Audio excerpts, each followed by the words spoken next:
Thank you. Thank you, Jeffrey. Thank you, Laszlo. Thank you, Kim, for inviting me. It's an absolute pleasure being here. I feel like a kid in a candy store, actually. So as Jeffrey mentioned, I'm going to talk about my research. I am a social scientist more than anything else. I use a lot of computational methods to understand valuation in art markets. Today, I'm going to talk about two different ways AI kind of helps me in this valuation process: AI as a tool and AI as a creator. So in terms of tools, AI as a tool, I use AI tools, most crucially convolutional neural nets, which are now the bedrock of so much of the latest changes, revolutions in computer vision and natural language processing, even your LLMs. And I use that most simply to basically take complex input, creative input, in this case, art images, and represent them in a high-dimensional space. And what that allows me to do is then construct measures. So the nice thing about this tool is this can be applied at scale to millions of images. My data sets are like baby data sets compared to what I used by some people in this room, but tens of thousands of images. But what's also very useful is the measures that are coming out of this are less polluted with measures of success or failure or social background of the artist. So it gets a little bit closer to the actual properties of the artworks. So what, and I specifically here, I'm going to talk about this distinctiveness measure. Distinctiveness most simply means how different something is from something else, not how prestigious or anything is. And it has, as you can imagine, applied in particular contexts, it can help us see how different, how novel a work of art is relative to different kinds of reference groups, to one's peers, to the past paradigm of the field, and also to different sort of cultural reference groups. I'll talk about two different kinds of distinctiveness: peer distinctiveness, how different an artist's work is from his or her or their peers, and cultural distinctiveness, how different a work is from different cultural corpora. So in terms of, this is one project. And by the way, Jeffrey told us our slides need to be just conversation starters. So hopefully I'll get to answer more questions about this. This is just very short teasers of my research. So this first project, began with my dissertation project. It was these early 20th century artists, about 264 modern artists. Modernism, as you know, became this paradigm shift in the Western art world around the early 20th century.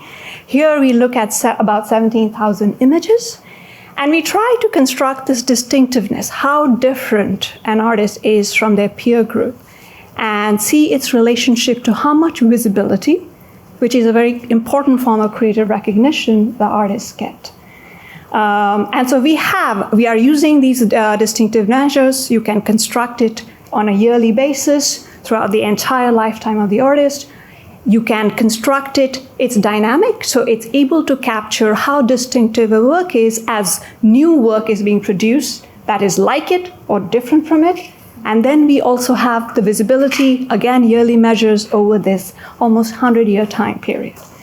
The key headline result there is the artists who are more distinctive, the further they are from their peers, the less visibility that they have. This is kind of surprising in many ways. Art is a world where distinctiveness is prized. And this is modern art, remember. It is raison d'etre was breaking the paradigm. And yet, what we find across multiple slices of the data, multiple time periods, that this relationship holds. The second paper I want to talk about is cultural distinctiveness. So here we look at, we have so-called global art market, but art, for instance, produced in one part of the world can be very different or hew very close to that local context, and also be very different from foreign context. So what I looked at here is modern Indian art, which is created about 8,000 works of art created by artists born in South Asia, which is India, Pakistan, Bangladesh, Sri Lanka. And they are, so I'm able to construct, again using the CNN, how different is a work of art from work that is produced in India, in South Asia, and how different is it from this canonical modern art corpus, the great modern art, which has actually influenced modern art across the world. And how does this relate to the price that the artwork fetches? You can tell I'm from the business school. I like all this visibility, success. I'm corrupted. All right. The headline result is, even though we live in a very global art market, this is certainly Indian art market has globalized by now, what the key result is art that hews closer to the Indian art fetches a premium. Art that is further away from Western art, is less derivative of Western art, fetches a premium. However, this result changes, especially the top result, depending on where the art is auctioned. This relationship between hewing close to Indian art and having a premium holds for auctions held in the UK, in India, but it weakens or goes away when we look at auctions held in the United States. The final part that I'm going to talk about is AI as a creator. It's everywhere. You can't escape a new release of Sora and I forget the new name. I'm losing track of names. AI's creative powers are demonstrable, and we saw some of the biggest artists in the world using AI to generate art. What does that actually mean for human-generated art? How do we value it?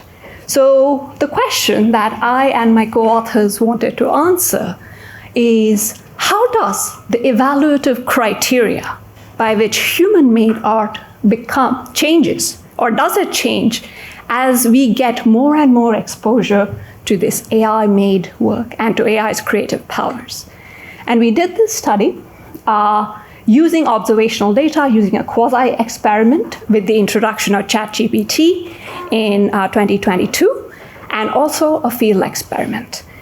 I will leave you just with this one slide as the prompt for thinking. This plots basically over 2018-2023 the frequency of mentions discussing evaluative criteria. The blue line is criteria that is not applicable to AI. So these are basically criteria that are seen by people as only true of human work, characterize human work. And the dashed black line is a criteria which is true. People seem to associate them with both human and AI-made work. And what we see and what we show in our study is the distinctively human criteria becomes more important over time after the introduction of ChatGPT. There are lots of obviously problems with just showing this in an observational context. We do a randomized experiment to further make case for our causal argument there. With that, I'm going to leave you with thoughts on this and implications for creators, data scientists, and audiences. Thank you.